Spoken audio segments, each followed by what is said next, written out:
वरजुलुन ज़करल्लाह खालियन फफाज़त ऐना, जिसने अकेले में अल्लाह को याद किया और उसकी आंखों से आंसू बहने का। लड़की को फोन करता है, लड़का ये नहीं कहता मैं जिना करना चाहता हूं, वो जिना को अच्छी पैकिंग में पेश करके कहता है मैं तुमसे प्यार करता हूं, हालांकि वो जिना करना चाहता है, मगर शैतान कितना होश। अल्हम्दुलिल्लाह नहमदुहु व नस्तईनुहु व नस्तगफिरुहु व नऊज़ु बिल्लाहि मिन शुरूरि अनफुसिना व मिन सय्यिआति अअमालिना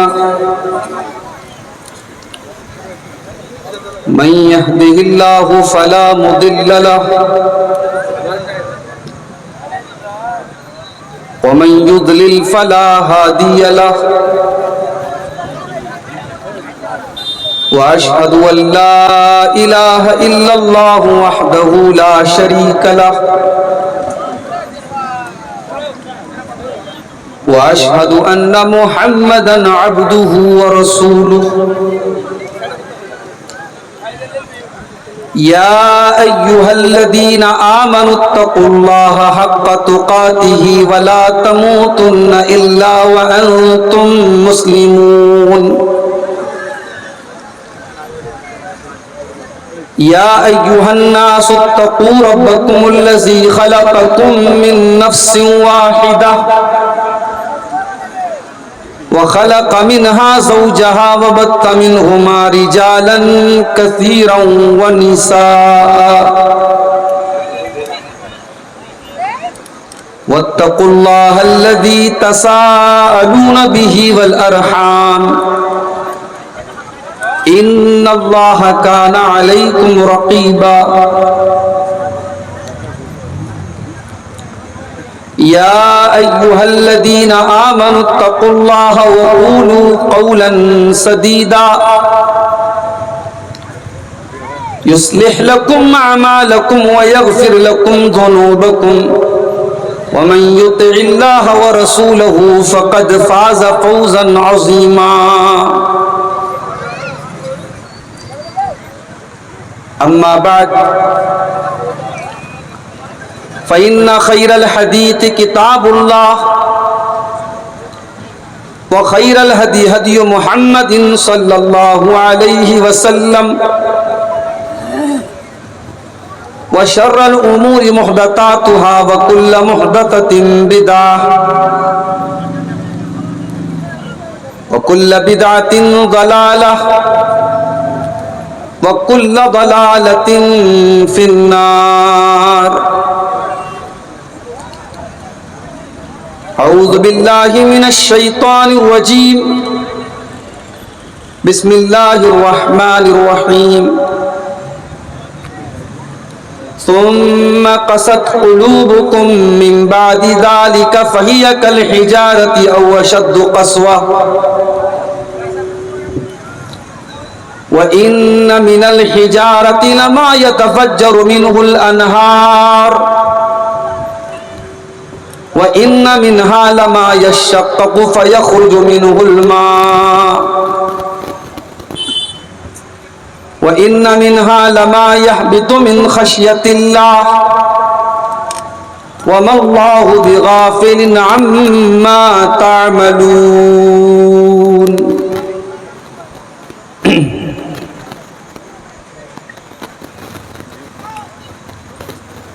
क्या खता हो गई रब ही जाने, बेसबब ही सताने लगे हैं। क्या खता हो गई रब ही जाने, बेसबब ही सताने लगे हैं। वो मेरे ज़र्फ़ को आज़मा कर मेरे दिल को दुखाने लगे हैं। क्या खता हो गई रब ही जाने। जिंदगी के सफर में हमेशा मुश्किलों से भरी हर डगर है। जिनको चलना सिखाया था हमने वो हमी को गिराने लगे हैं। जिनको चलना सिखाया था हमने वो हमी को गिराने लगे हैं। क्या खता हो गई रब ही जाने, बेसबब ही सताने लगे हैं। फोन करके खुलूसो वफा का सर जरूरत से अपना झुका कर, अपने मतलब की खातिर जहां में लोग रिश्ता निभाने लगे हैं। अपने मतलब की खातिर जहां में लोग रिश्ता निभाने लगे हैं। ये क़यामत के मंजर हैं सारे, नफसा नफसा नफसा नफसी के इस दौर में अब, नफसा नफसी के इस दौर में अब अपने कांधों पे अपना जनाजा। ये पंखा क्यों चल रहा है? सो बंद कर दो।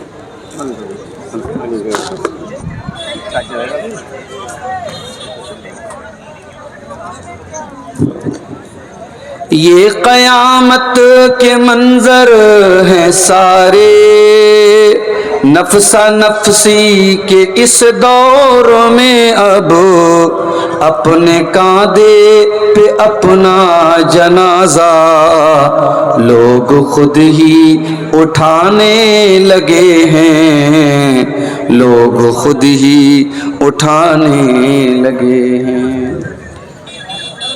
चलिए चाय पी लेते हैं।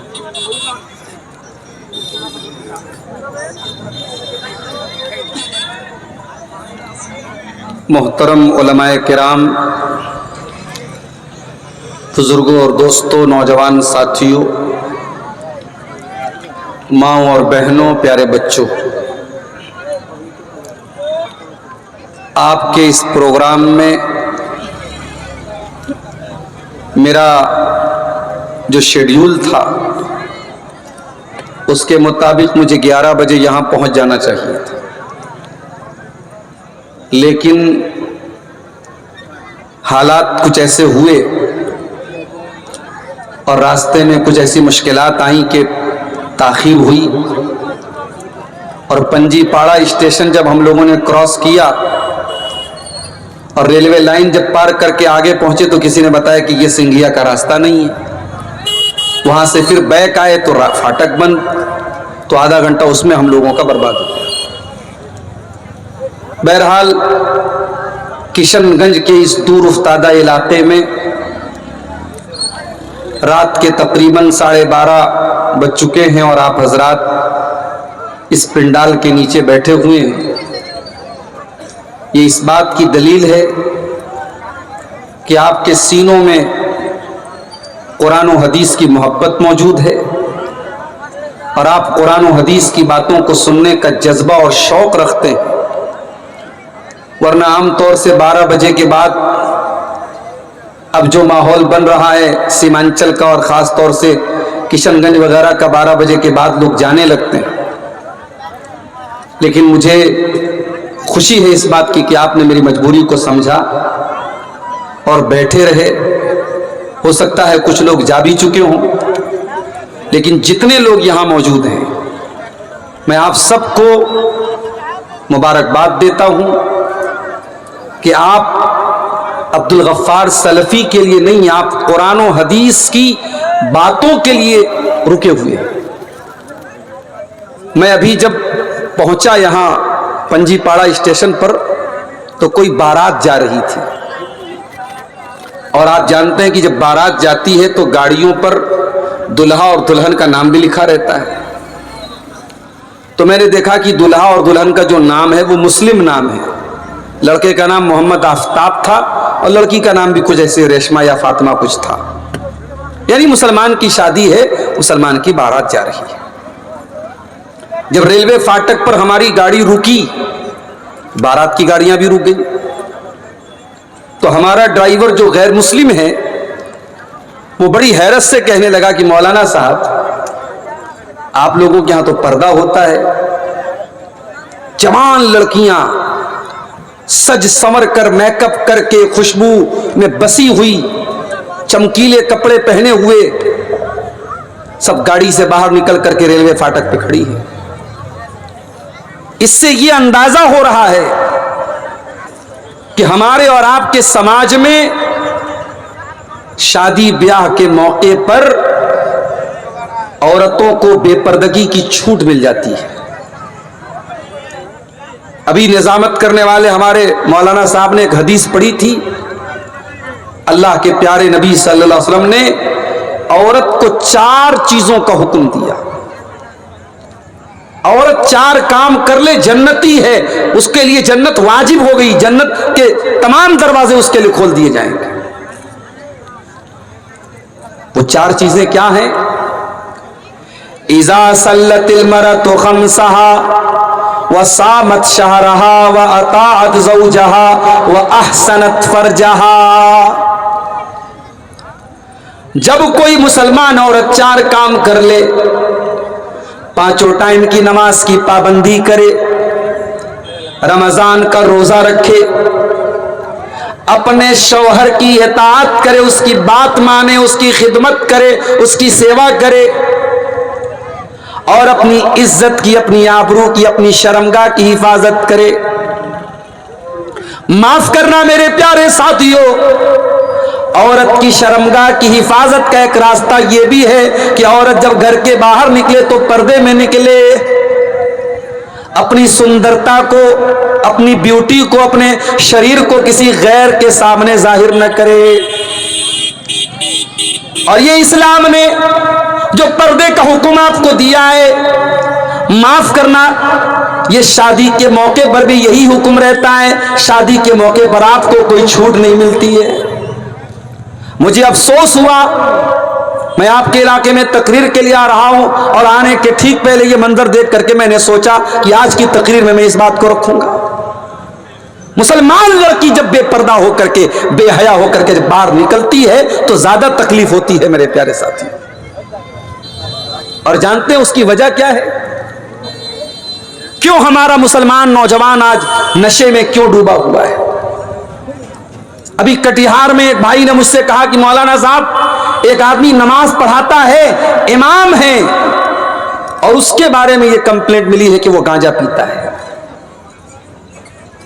आप सोचिए हालात कहां तक पहुंच चुके हैं। मुस्लिम बस्तियों में शराब आम हो रही है, नशा आम हो रहा है, जिना आम हो रहा है। आए दिन मेरे पास मोबाइल पर कॉल आते हैं, लड़का लड़की ने आपस में जिना कर लिया है, औलाद पैदा होने वाली है, क्या किया जाए? कितने केस हो रहे हैं? ये हालात क्यों पैदा हो रहे हैं? आइए जरा हम कुरान और हदीस की रोशनी में जाए। कुरान के पहले पारे की एक आयत मैंने आपके सामने पढ़ी है। यह आयत यहूदियों के बारे में उतरी है। इस आयत का एक बैकग्राउंड, एक कॉन्टेक्स्ट है, एक पृष्ठभूमि है, एक पसे मंजर है। यह आयत कब उतरी? बनी इस्राइल में एक मर्डर हो गया, एक हत्या हो गई। भतीजे ने अपने चचा की हत्या कर दी और हत्या करने के बाद इल्जाम किसी और के सर पे डाल दिया। अल्लाह तबारक व तआला ने हत्यारे का पता लगाने के लिए बनी इस्राइल को यह हुक्म दिया कि एक गाय ज़बह करो। वो चाहते, अल्लाह का हुक्म आया था, कोई भी गाय ज़बह कर सकते थे। उन्होंने हजरत मूसा को परेशान किया कि अल्लाह से पूछो गाय कैसी होनी चाहिए। अल्लाह ने और कठिन कर दिया और मुश्किल कर दिया और शर्तें लगा दी। बहरहाल बड़ी मुश्किल से बहुत कीमती रकम खर्च करने के बाद वो गाय लाए और उन्होंने गाय को ज़बह किया। बनी इस्राइल जब उन्होंने गाय को ज़बह किया तो अल्लाह ने हुक्म दिया फ़कुल नज़रिबूहु बिबादिहा, उस गाय के बदन के किसी हिस्से को ले लो और उसको डेड बॉडी पे ले जाके टच करो, डेड बॉडी पे मरे हुए इंसान के ऊपर ले जाके मारो। जब उन्होंने ऐसा किया तो थोड़ी देर के लिए अल्लाह ताला ने मुर्दे को जिंदा कर दिया और वो मुर्दा जिंदा होकर के ये बोला कि मुझे मेरे भतीजे ने कत्ल किया है। इतनी बड़ी अल्लाह की कुदरत की निशानी कि मुर्दा जिंदा हो गया, इतनी बड़ी निशानी देखने के बाद भी यहूदियों के अंदर कोई सुधार नहीं आया, उनकी बुराइयों में, उनके गुनाहों में कोई कमी नहीं आई। अल्लाह ने इस वाक़े को बयान करने के बाद फरमाया सुम्मा कसत कुलूबुकुम मिन बादि ज़ालिका, ऐ यहूदियों तुम इतने कठोर दिल हो, इतने सख्त दिल हो, इतनी बड़ी अल्लाह की निशानी देखने के बाद भी तुम्हारे दिलों की सख्ती दूर नहीं हुई। फ़हियकल हिजारति औ अशद्दु क़स्वा, तुम्हारे दिल तो पत्थरों से ज्यादा कठोर है, पत्थर से भी ज्यादा कठोर है तुम्हारा दिल। व इन्न मिनल हिजारति लमा यतफज्जरु मिनहुल अनहार, इसलिए कि पत्थर भी कुछ ऐसे होते हैं जिनके अंदर से नदियां बहने लगती हैं, नहरें बहने लगती हैं। व इन्न मिनहा लमा यशक्ककु फयखरुजु मिनहुल मा, अरे पत्थर भी कुछ ऐसे होते हैं कि पत्थर के ऊपर जब बार बार पानी पड़ता है तो पत्थर से पानी निकलने लगता है, पानी पत्थर फट जाता है, उसके अंदर से पानी निकलने लगता है। व इन्न मिनहा लमा यहबितु मिन खशियतिल्लाह, और ऐ यहूदियों तुम इतने कठोर दिल हो, तुम्हारा दिल तो कभी अल्लाह के खौफ से झुकता नहीं है, कभी नरम नहीं पड़ता है, लेकिन पत्थर तो कभी कभी अल्लाह के खौफ से गिर जाता है, पत्थर झुक जाता है, लेकिन तुम्हारे दिल के अंदर कभी अल्लाह का खौफ पैदा नहीं होता। वही हाल आज हमारा हो चुका है, पत्थर जैसे हमारे कलेजे हो चुके हैं। अपने हाथों से मुर्दों को दफनाते हैं, अपने हाथों से कफनाते हैं, अपने हाथों से अपने अजीजों की लाश को कब्र में उतारते हैं, फिर भी हमें मौत याद नहीं आती, फिर भी आखिरत याद नहीं आती। मेरे बड़े अब्बा, मेरे वालिद के बड़े भाई, आज उनका इंतकाल हो गया। कई महीने से बीमार चल रहे थे, कटिहार मैंने क्रॉस किया, घर से फोन आया बड़े अब्बा का इंतकाल हो गया। जुमा बाद कल मिट्टी है, जनाजा है, मुझे अभी तकरीर करके फौरन भागना है। पटना से कार मंगाई है मैंने, उसी कार पे बैठ के पटना जाएंगे, वहां से फौरन बनारस निकलेंगे, जुमा के पहले हमको पहुंचना है। जनाजा हम देख रहे हैं, मैयत हो रही है हमारे घर में, मगर हमारे कलेजे पे कोई फर्क नहीं पड़ रहा है। हमारा दिल कठोर हो चुका है, हमारा दिल सख्त हो चुका है। और जब दिल सख्त होता है तो मेरा जुमला नोट कर लो, फिर आंखें आंसू नहीं बहाती। दिल का बहुत बड़ा कनेक्शन आंखों से है। अल्लाह कुरान में सूरह मरियम में अपने नबियों के बारे में कहता है इज़ा तुलियत अलैहिम आयातुर रहमानी खर्रू सुज्जदन व बुकिया। मेरे नबियों के सामने जब अल्लाह ताला की आयतें पढ़ी जाती हैं वो सजदे में गिर जाते हैं और वो रोने लगते हैं, उनकी आंखों से फूट फूट के वो रोने लगते हैं, उनकी आंखों से आंसू बहने लगते हैं। अरे हम तो इतने कठोर दिल हैं, हमने कोरोना का दौर देखा जो हमसे पहले किसी ने नहीं देखा।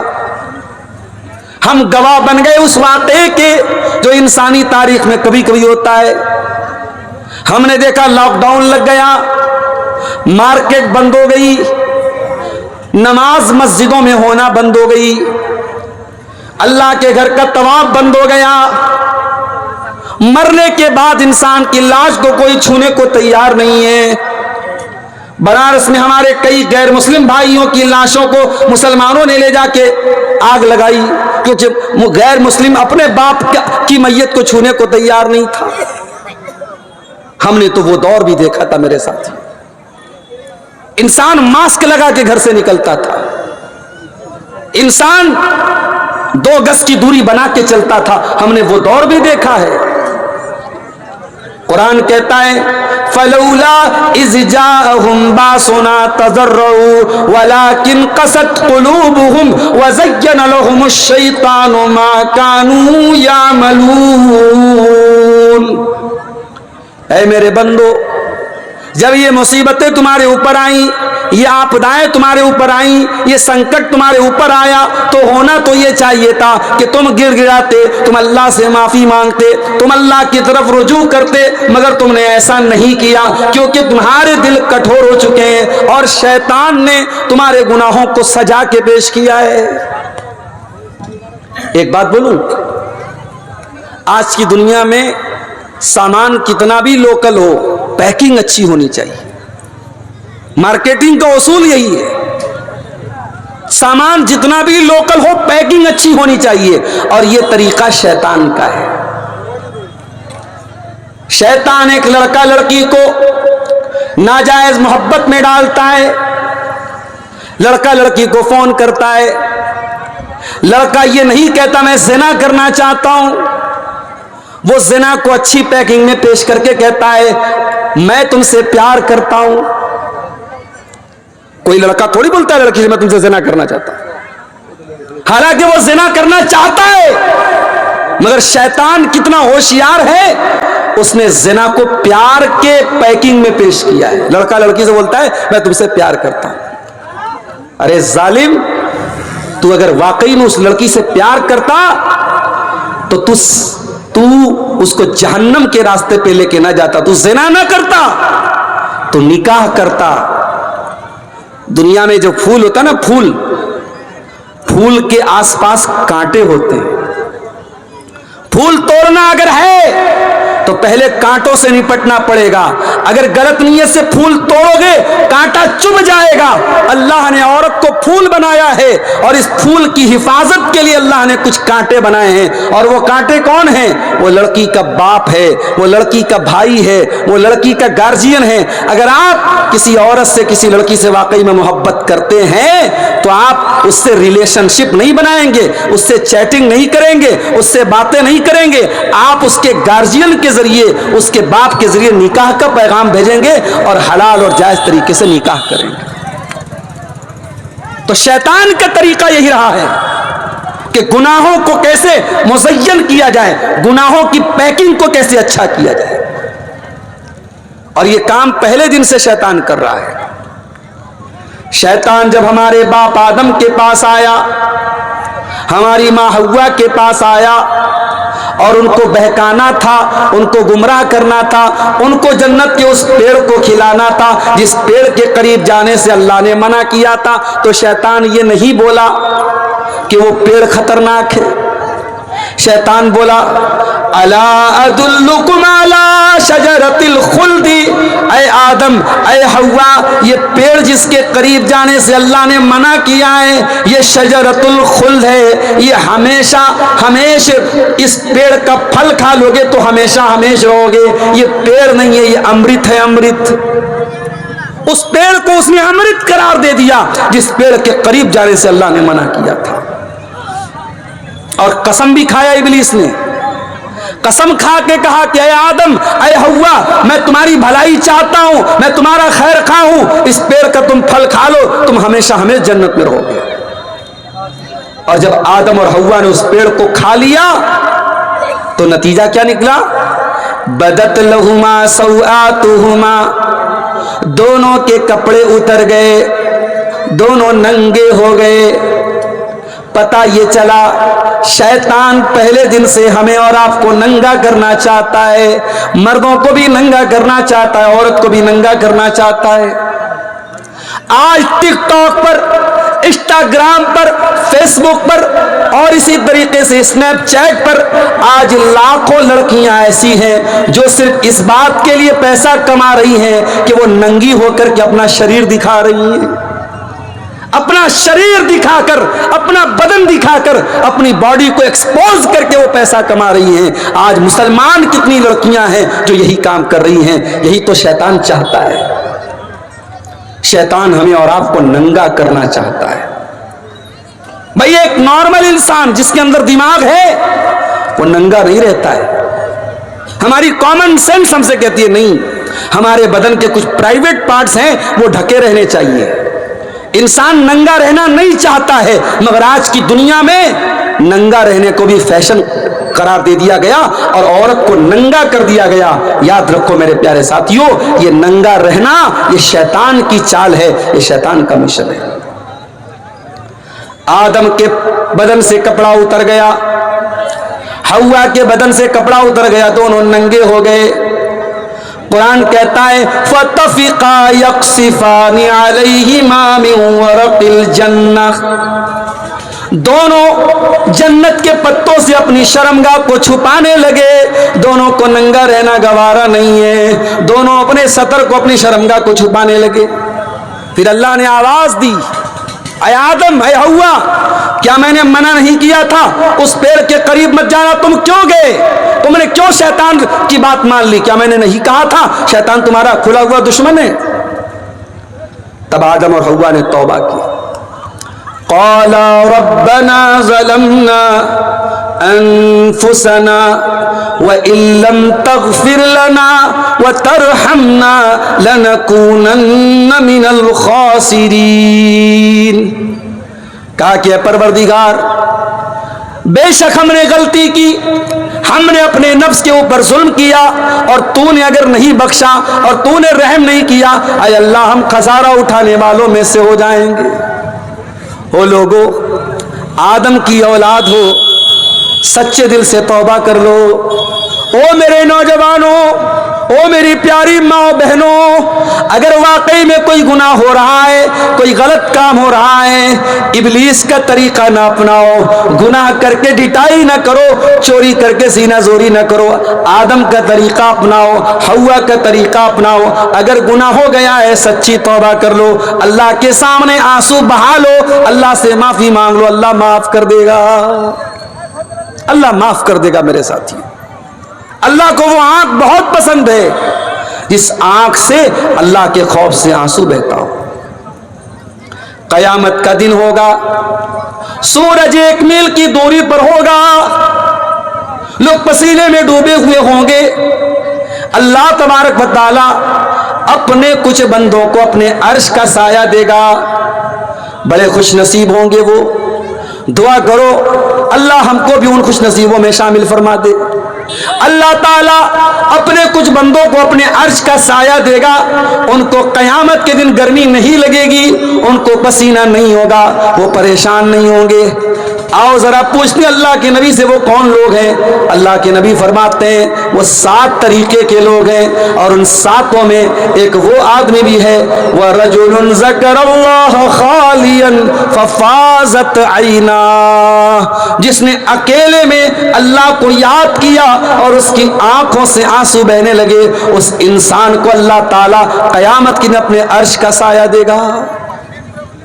हमारी आंखों से आंसू क्यों नहीं बहते मेरे भाइयों? क्योंकि हमारे दिल कठोर हो चुके हैं। हम तो कुरान पढ़ते हैं तब भी हमारी आंख से आंसू नहीं बहता। अभी मैंने एक वीडियो देखा मक्का का, एक बूढ़ा इंसान खाने काबा के पास बैठकर अल्लाह से दुआएं कर रहा है और रो रो के दुआएं कर रहा है और ऐसे दुआ कर रहा है जैसे कोई बच्चा अपनी माँ से जिद करके अपनी बात मनवाता है। वो बूढ़ा इंसान अल्लाह की बारगाह में फूट फूट के रो रहा है, अल्लाह के सामने हाथ फैला फैला के अल्लाह के सामने गिड़गिड़ा रहा है, अल्लाह से मांग रहा है। मेरे प्यारे साथियों, अल्लाह उन दिलों को पसंद करता है जिन दिलों के अंदर गुनाहों की मुहर न लगी हो, जो दिल नरम हो, जो दिल कठोर ना हो, जो दिल सख्त ना हो। और याद रखो, जितना पाप करोगे उतना ये दिल सख्त होता चला जाएगा। और ये बात मैं नहीं कह रहा हूं, ये बात अल्लाह के आखिरी नबी जनाब मोहम्मद रसूलुल्लाह सल्लल्लाहु अलैहि वसल्लम फरमाते हैं। अल्लाह के नबी फरमाते हैं, जब इंसान कोई गलती करता है, कोई गुनाह करता है, नुक़ितत फ़ी क़ल्बी नुक़्ततुन सौदा, उसके दिल पर एक काले रंग का धब्बा डाल दिया जाता है। अगर बंदा तौबा कर लेता है, अल्लाह से माफी मांग लेता है, वो काला धब्बा मिटा दिया जाता है। वरना जितना वो गुनाह करता चला जाता है उतने वो काले धब्बे बढ़ते चले जाते हैं। हत्ता तालु क़ल्बहु, यहाँ तक कि वो काले धब्बे उसके पूरे दिल के ऊपर छा जाते हैं, पूरा का पूरा दिल काला हो जाता है। और जब दिल काला हो जाता है फिर कुरान की आयतें उसके ऊपर असर नहीं करती, फिर नबी की हदीसें उसके ऊपर असर नहीं करती। क्या बात है मेरे भाई, क्यों आज इतनी लंबी लंबी तकरीरें हो रही हैं और हमारे समाज में कोई असर नहीं पड़ रहा है? शराब पीने वालों में कोई कमी नहीं, ज़िना करने वालों में कोई कमी नहीं, बेपर्दगी करने वालों में कोई कमी नहीं। क्यों? क्योंकि दिल काला हो चुका है, दिल कठोर हो चुका है। एक डाकू था, डाका डालने गया, एक मकान की छत पे कूदा, रात का सन्नाटा था, कोई अल्लाह का बंदा कुरान पढ़ रहा था और कुरान पढ़ते पढ़ते सूरह हदीद की ये आयत उसकी नजरों से गुजरी। वो अल्लाह का बंदा रात में कुरान की तिलावत कर रहा था और ये आयत पढ़ रहा था, अलम यअनि लिल्लज़ीना आमनू अन तख़शअ क़ुलूबुहुम लिज़िक्रिल्लाह, क्या अभी ईमान वालों के लिए वो समय नहीं आया, वो वक्त नहीं आया कि अल्लाह का कलाम सुन करके उनके दिल पिघल जाएं, उनके दिल नरम पड़ जाएं, वो अल्लाह की तरफ झुक जाएं। उस डाकू ने जब कुरान की आयत सुनी, कहा अल्लाह, मैं कितना बड़ा जालिम हूं, मैं रात में डाका डाल रहा हूं, मैं चोरी कर रहा हूं, और कोई अल्लाह का बंदा रात में कुरान पढ़ रहा है और कुरान पढ़ के ये दावत दे रहा है कि क्या अभी ईमान वालों के लिए वो समय नहीं आया कि उनके दिल अल्लाह का कलाम सुन के पिघल जाएं। वो डाकू तौबा कर लेता है, चोरी का इरादा छोड़ देता है, वहां से बाहर निकलता है। बारिश होने लगी, एक जगह लोग बारिश की वजह से रुके हुए थे, खड़े हुए थे, वो भी वहीं जाके खड़ा हो गया। बारिश रुक गई, कुछ लोगों ने कहा चलो हमें आगे बढ़ना चाहिए, कुछ लोगों ने कहा नहीं नहीं हमें आगे नहीं बढ़ना चाहिए, ये बहुत बड़े डाकू का एरिया है, ये फज़ैल इब्न अयास का एरिया है, वो बहुत बड़ा डाकू है, वो हमें लूट लेगा, हमें मार देगा। फज़ैल इब्न अयास वही डाकू था जो तौबा कर चुका था। उसकी आंखों से आंसू बहने लगे, रोने लगा और कहने लगा, अल्लाह मैं कितना बड़ा जालिम हूं कि लोग मुझसे, अल्लाह से न डर के लोग मुझसे डरते हैं और मेरे डर की वजह से लोग सफर नहीं करते हैं। अच्छा, परमिशन का मसला है। उस डाकू ने वहां से मस्जिद में आया और अल्लाह की बारगाह में सजदा में जाकर के रोने लगा, गिड़गिड़ा गिड़गिड़ा कर अल्लाह से माफी मांगने लगा। मेरे भाइयों, आज भी वक्त है हमारे पास। मेरे नौजवानों, मैं जानता हूं नौजवानों के अंदर कौन कौन सी खराबियां पाई जा रही हैं। मुझे मालूम है सबके पास इंटरनेट है, मोबाइल है, आपकी रातें कहां गुजर रही हैं, आपका दिन कहां गुजर रहा है। मगर ये बात याद रखो मेरे नौजवानों, ये टाइम जो आपको मिला है, ये समय जो आपको मिला है, कल कयामत के दिन यही समय, यही टाइम आपके लिए हुज्जत बनेगा। या तो अगर आपने इस समय का सही इस्तेमाल किया है तो ये समय आपको जन्नत में लेके जाएगा, और अगर इस समय का दुरुपयोग किया है, इसका गलत इस्तेमाल किया है, तो इसी समय के गलत इस्तेमाल की वजह से हमें और आपको जहन्नम में जाना पड़ सकता है। पर्ची आ चुकी है मेरे पास, चूंकि 12 बजे तक का परमिशन था, कानून का उल्लंघन हो रहा है, प्रोग्राम को खत्म करना है। मैं आखिरी बात करके बात खत्म कर रहा हूं। चंदा चंदा मैं नहीं करता हूं भाई। आप लोग जो मुंतज़मीन आपके बीच में जा रहे हैं, इदारे का चंदा है ना, मदरसे का, तो मस्जिद का है, मदरसे का है। बनात का इदारा है, इसके लिए ताउन भी आप करते हुए जाएंगे इंशाअल्लाह। जो भी लोग मौजूद हैं यहाँ पे आए, ये बारकोड भी रखा हुआ है, इसको ऑनलाइन भी कर सकते हैं, कैश में भी दे सकते हैं। मैं तकरीर ख़त्म करने के कगार पे हूँ, क्योंकि प्रोग्राम का परमिशन 12 ही बजे तक का मिला था, प्रोग्राम ऑलरेडी लेट हो चुका है। मैं अर्ज़ ये कर रहा हूँ मेरे प्यारे नौजवान साथियों, अल्लाह से तौबा कर लो मेरे भाई, अल्लाह से माफ़ी मांग लो, जहन्नम की आग से अपने आप को बचा लो। और जहन्नम की आग से बचाने ही के लिए प्रोग्राम मुनक़िद होते हैं। ये जो जलसे होते हैं, आपको यहाँ के जो दान देते हैं, सदका करते हैं, किस लिए देते हैं? अल्लाह के नबी ने फरमाया इत्तकुन्नार वलौ बिशिक्कि तमरा, जहन्नम की आग से बचो, अगरचे तुम्हें अल्लाह की राह में खजूर का एक टुकड़ा ही देना क्यों ना पड़े। एक खजूर का टुकड़ा भी देकर के अपने आप को जहन्नम की आग से बचा सकते हो। ये नेकी का काम, ये सदका खैरात, ये नमाज, ये रोज़ा, ये ज़कात, ये तमाम चीज़ें हमें मेरे प्यारे साथियों अल्लाह से करीब करती है।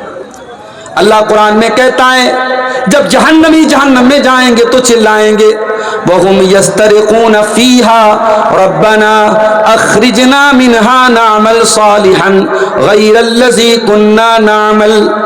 जहन्नमी जहन्नम में जाने के बाद चीखेंगे, चिल्लाएंगे और कहेंगे, आय अल्लाह तू जहन्नम से हमको निकाल दे, हम वादा करते हैं अब हम वो अमल नहीं करेंगे जो अब तक करते थे। अल्लाह फरमाएगा अवलम नुअम्मिरुकुम मा यतज़क्करु फीहि मन तज़क्करा वजाअकुमुन नज़ीर। ऐ मेरे बंदो, 60 साल की जिंदगी तुमको मिली, 40 साल की जिंदगी तुमको मिली, जवानी मिली, बचपन मिला, बुढ़ापा मिला, तुमको पूरा समय दिया गया, तुमने अपने समय का गलत इस्तेमाल किया। डराने वाला भी तुम्हारे पास आया, नबी भी तुम्हारे पास आए, रसूल भी तुम्हारे पास आए, तुम नहीं सुधरे, तुमने बात नहीं मानी, तो आज तुमको जहन्नम का मजा चखना पड़ेगा। तो मेरे भाइयों, अपने दिल की सख्ती को दूर करो। दिल की सख्ती कैसे दूर होगी? सुन लीजिए, जल्दी जल्दी चंद बातें बता देता हूं, नोट कर लीजिए, दिमाग के किसी कोने में बिठा लीजिए। दिल की सख्ती अगर दूर करना है तो पहला काम ये करो, नमाज की पाबंदी करो। वला ज़िक्रुल्लाहि अकबर, नमाज अल्लाह का जिक्र है और ये बहुत बड़ी चीज है। नमाज पढ़ोगे ऑटोमेटिक बहुत सारी बुराइयों से बचोगे। जिसकी जिंदगी में नमाज नहीं है वो मनमानी करेगा, वो कुत्ते की तरह कहीं खड़े होकर पेशाब करेगा, उसे इस्तिंजा का ख्याल नहीं, उसे पाकी का ख्याल नहीं, उसे नापाकी का ख्याल नहीं। और जो नमाज की पाबंदी करेगा वो कपड़े की भी हिफाजत करेगा, वो बदन की भी हिफाजत करेगा। तो पहला काम क्या करना है? नमाज की पाबंदी करो। दूसरा काम, ज्यादा से ज्यादा कुरान से अपना ताल्लुक जोड़ दो। कुरान भी दिलों को नरम करता है। लौ अंज़लना हाज़ल कुरान अला जबलिन लरअयतहु खाशिअम मुतसद्दिअम मिन खशियतिल्लाह। अल्लाह ताला बोलता है अगर इस कुरान को हम किसी पहाड़ पे उतारते, पहाड़ भी अल्लाह के खौफ से चूर चूर हो जाता। ऐ इंसान, तेरे दिल की क्या औकात है, तेरे दिल की क्या हैसियत है? तेरा दिल तो गोश्त पोश का बना हुआ मुलायम सा दिल है, कुरान तो पहाड़ को भी चूर चूर कर सकता है। तू सच्ची तौबा तो कर, तू अल्लाह से माफी तो मांग। तो कुरान पढ़िए, इससे दिल आपका नरम होगा। तीसरा काम, अगर दिल को नरम करना है, दिल की कठोरता को दूर करना है, तो कब्रिस्तान जाया करो, मुर्दों को देखा करो, कब्रों को देखा करो, उससे भी आपको मौत याद आएगी, उससे आपका दिल नरम होगा। अल्लाह के नबी फरमाते हैं अक्सिरू ज़िक्र हादिमिल लज़्ज़ात, लज्जतों को तोड़ देने वाली चीज मौत को ज्यादा से ज्यादा याद किया करो। कभी कब्रिस्तान में जाओ और सोचो हमें भी मरना है और यहीं आना है, ये जमीन छोड़ के जाना है, ये जायदाद छोड़ के जाना है, बीवी बच्चों को छोड़ के जाना है और इसी कब्र में जाकर के अपने अमल का हिसाबो किताब देना है। जब तुम कब्रिस्तान जाके ये सोचोगे तुम्हारा दिल नरम पड़ जाएगा। और दिल को अगर नरम करना है तो एक चीज, बहुत अहम चीज मेरे प्यारे साथियों, किसी गरीब, किसी यतीम की परवरिश अपने जिम्मे ले लो। किसी मदरसे में अगर यतीम बच्चियां पढ़ रही हैं, उनकी पढ़ाई अपने जिम्मे ले लो, उनका खर्चा अपने जिम्मे ले लो।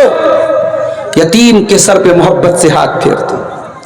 अल्लाह के प्यारे नबी के पास एक सहाबी आए, अरे अल्लाह के नबी, मेरा दिल बड़ा सख्त है, मेरा दिल बड़ा कठोर है, मैं इस दिल की सख्ती को दूर करने के लिए क्या करना चाहिए?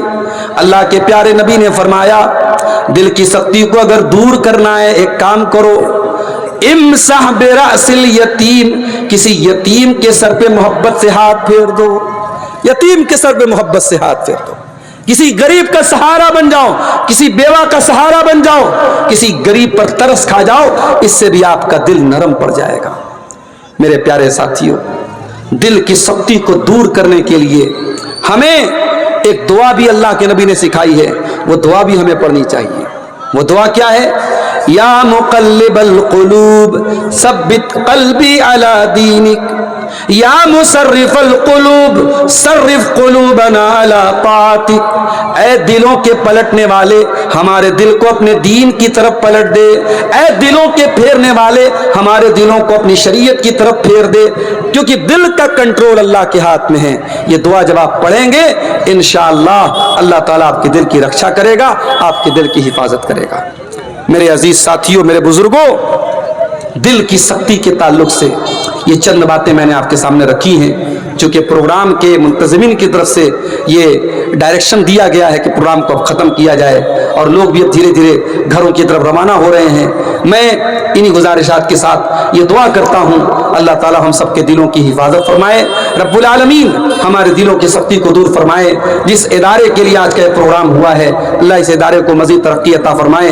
अल्लाह ताला हम सबके मालो मनाल में बरकत अता फरमाए।